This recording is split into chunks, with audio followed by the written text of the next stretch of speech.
Isaiah 41:1 says, the judgment is gathered.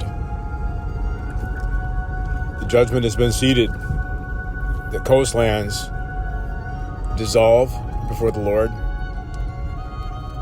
and he grants me voice.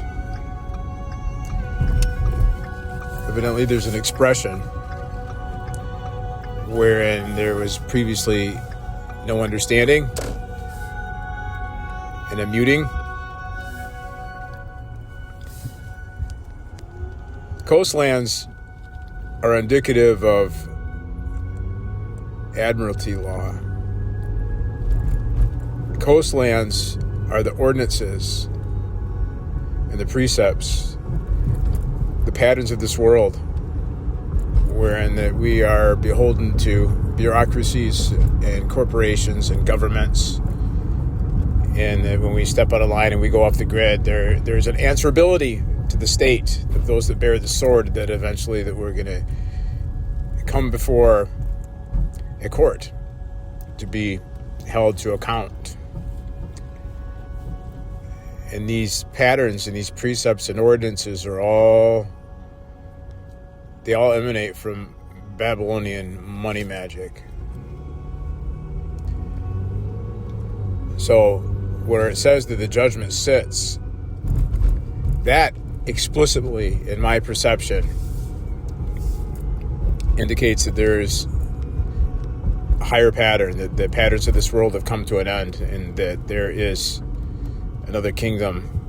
The judgment sits is the place where we are seated with Christ in heavenly places, above all rule and authority. The rule and authority that have exacted substance, that have oppressed from high places, that have conducted these contrivances and patterns of this world, wherein that we are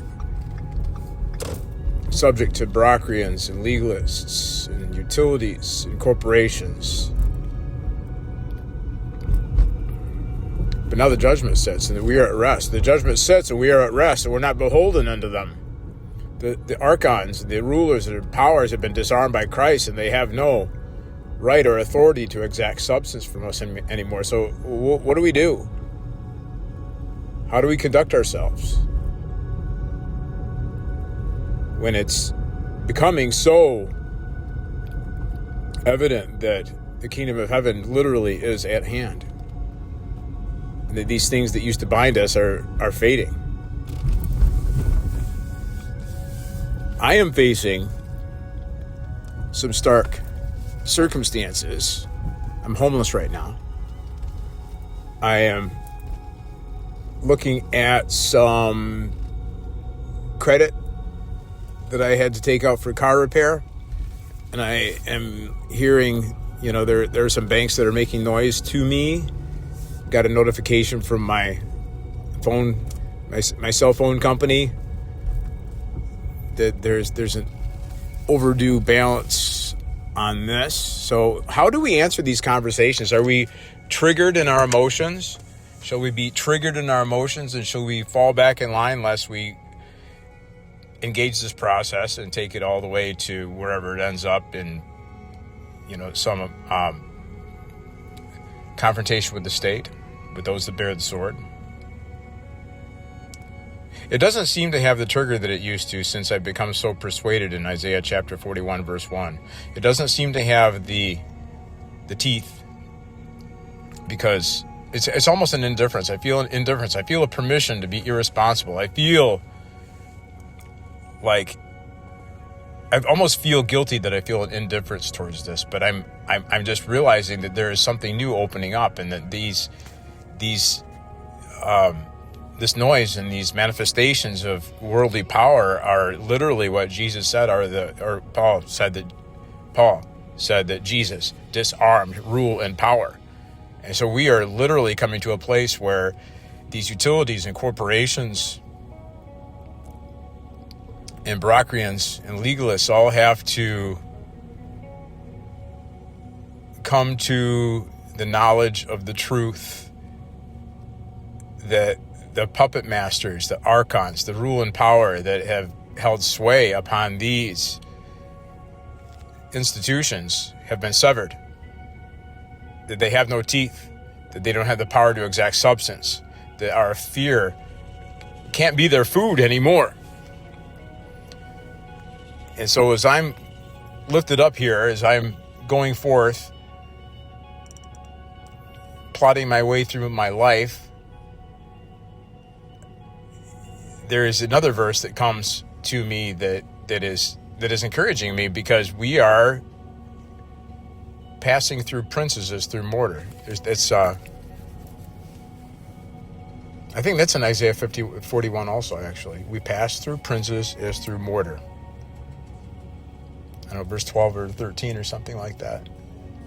So when it says that you will pass through princes as through mortar, it's kind of like these princes, this rule, this power, are mortar is basically mud, mire. It's something to be trodden.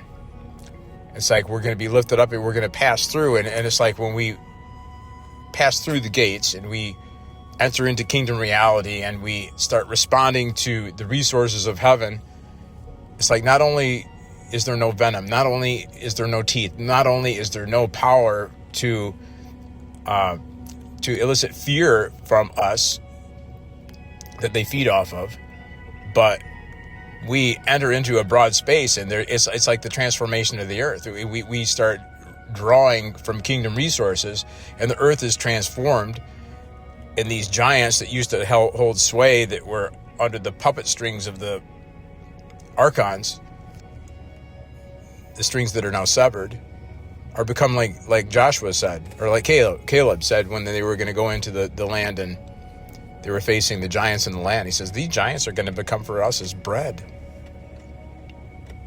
So, I mean, look at these banks. Look at this phone company build that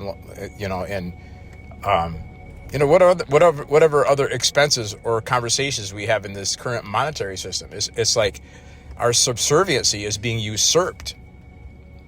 And we're coming to a place of ascent, and we can see like these institutions and corporations and utilities. These are the giants that have become for us as bread. These are the resources. They hold the resources. And when we awaken to who we are as sons of God, we start sucking off the fat of the land. We start finding pleasure in this world, because the patterns of this world have been broken and cast down by Christ, by disarming this rule and power. I'm about to take some moves. I'm plodding on with my life. I've got some plans. I'm going to travel. I've got to take care of some business, and it doesn't add up. And it's like, what kind of consequences am I going to face? It doesn't add up. I've got, responsibilities or whatever. But I'm like passing through it. Passing through princes is through mortar. It's all going to work out. They're going to be satisfied. And not only are they going to be satisfied of their demands on my belly, they're not subject, my substance isn't subject unto them anymore. Not only are they going to become satisfied, but there's going to be, these are cooperative components to our livelihood, our humanness, our expression as sons of God upon the earth. We're just taking back what Satan has lorded over since the fall. This is the redemption. It's not just our salvation. This is the redemption to the whole creation. We're taking back the earth, the resources. May you have an understanding for everything I just said.